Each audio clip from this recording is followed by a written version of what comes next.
अस्सलाम वालेकुम दोस्तों, क्या हाल चाल है। उम्मीद है सब दोस्त खैर खैरियत से होंगे। दोस्तों मैं मोहम्मद नसीर और आप देख रहे हैं नसीर टेक्निकल ऑलराउंडर। तो दोस्तों आज मैं आपको एक बहुत ही ज़बरदस्त वीडियो बना के दिखाऊंगा। वो है जी ट्रांसफार्मर, जो चॉपर ट्रांसफार्मर होते हैं ना हमारे पास, तो उसको ब्रिज लगाने का तरीका बताऊंगा ताकि आप, क्योंकि ट्रांसफार्मर कोई भी होगा ना वो ज़्यादा जो वोल्टेज होती है ना उसको कम करता है, तो इसलिए हम उसको तैयार करेंगे, आगे ब्रिज लगाएंगे। तो ब्रिज लगाने का तरीका मैं आपको मुकम्मल बताऊंगा। सबसे पहले मैं आपको बता दूं कि जो हमारे पास ट्रांसफार्मर है ना इस वक्त, ये है स्टेप डाउन, यानी जो ज़्यादा करंट को कम करता है ना इसको स्टेप डाउन ट्रांसफार्मर कहते हैं। ये अक्सर डेक वगैरह में, एम्पलीफायर वगैरह में लगे होते हैं। तो एक होता है ट्रांसफार्मर स्टेप अप, यानी जो कम को ज़्यादा करता है, यानी वो कन्वर्टर वगैरह में इस्तेमाल होते हैं।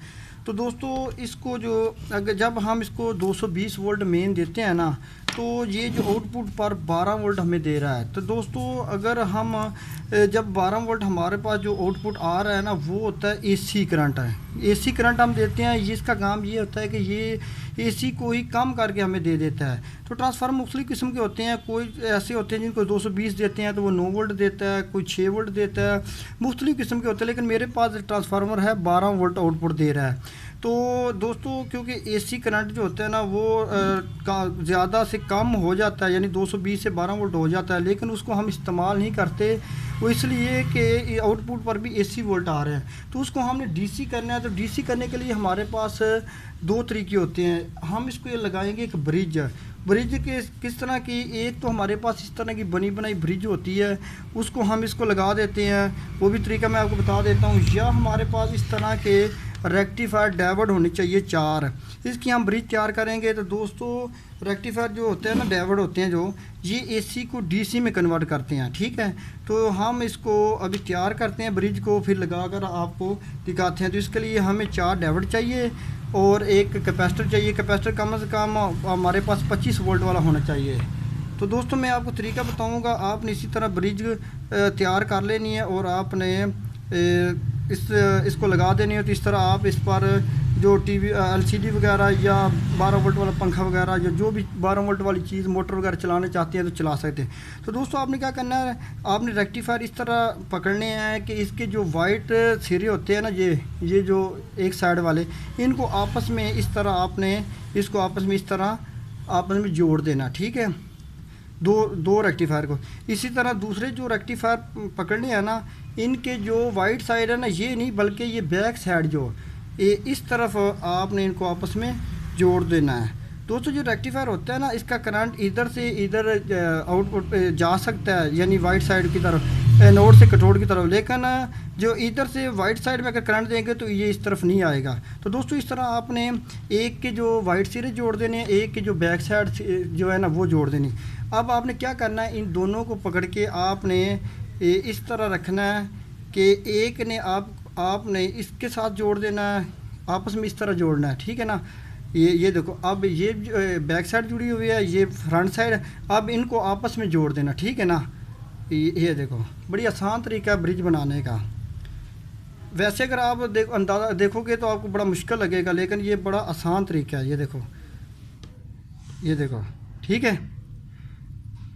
अच्छा दोस्तों, अब ब्रिज हमारी होगी तैयार।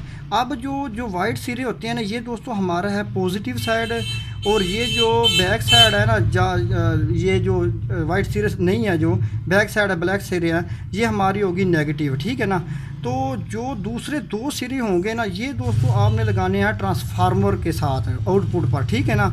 यहाँ पर मैं लगा देता हूँ, आपको जल्दी जल्दी बना कर दिखा देता हूँ ताकि आपका वक्त भी बच जाए। तो मैं अभी इसको लगा देता हूँ।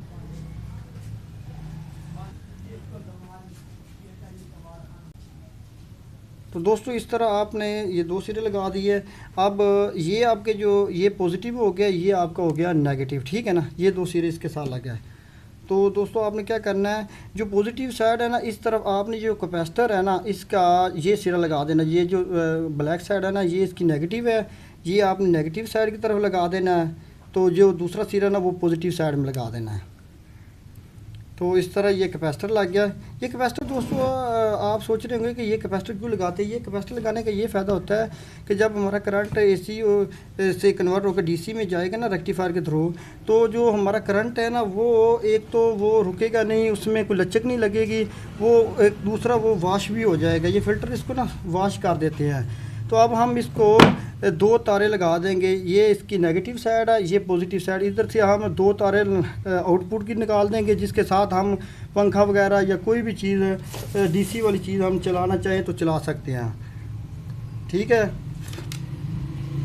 तो दोस्तों हमने ये दो तारे लगा दिए आउटपुट पर, ठीक है ना। इस पर हम कोई भी चीज़ डीसी वाली चला सकते हैं। ठीक है, तो आपने क्या करना है, इनको अच्छी तरह सोल्डरिंग कर देना, ताकि जो आपके टाँके वगैरह है ना साइड पे ये मजबूत रहें। ठीक है, ये सारे सीधे कैपेसिटर वगैरह आपने अच्छी तरह इनको सोल्डरिंग कर देना है, ताकि इसमें कोई लूजिंग वगैरह का मसला ना आए। ठीक है, तो दोस्तों ये ब्रिज लगाने का तरीका बिल्कुल आसान सा तरीका था। तो दोस्तों अब मैं आपको जो दूसरी ब्रिज है ना वो आपको लगा के दिखाता हूँ। तो दोस्तों इसको मैंने पहले तैयार कर दिया ताकि आपका वक्त बच जाए। तो आपने क्या करना है, इसको जो है ना, इसका असूल ये होता है कि इसको आप इसका ये जो इसकी दो दरमियान वाली टांगे हैं ना दोस्तों, ये इसकी होती है बिजली वाली, ठीक है ना, इनपुट होता है। ये साइड वाली जो कट वाला साइड होता है ना, ये पॉजिटिव होता है, ये नेगेटिव होता है। तो दोस्तों आपने इस तरह बिजली वाली जो ट्रांसफार्मर से आ रही हैं 220 कम होकर 12 वोल्ट एसी आ रही है ना, इसको डीसी करने के लिए हम ये ब्रिज इसकी दो दरमियान वाली टांगों पे लगा देंगे।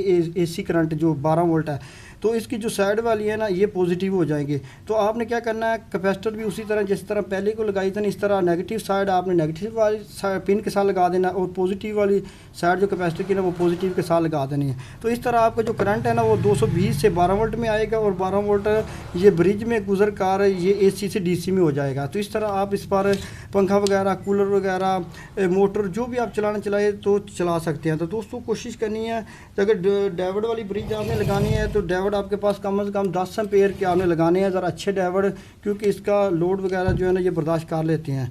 तो अगर आपने पंप वगैरह चलाना है, बड़ी सप्लाई आपके पास है, ट्रांसफार्मर बड़ा है, तो उस पर कम से कम आपने 50 एम्पेयर की ब्रिज लगानी है, वो सही रहेगी, वरना दूसरी जो है ना उसके जलने का ख़तरा होता है। तो दोस्तों उम्मीद है आपको ये समझ लगी होगी।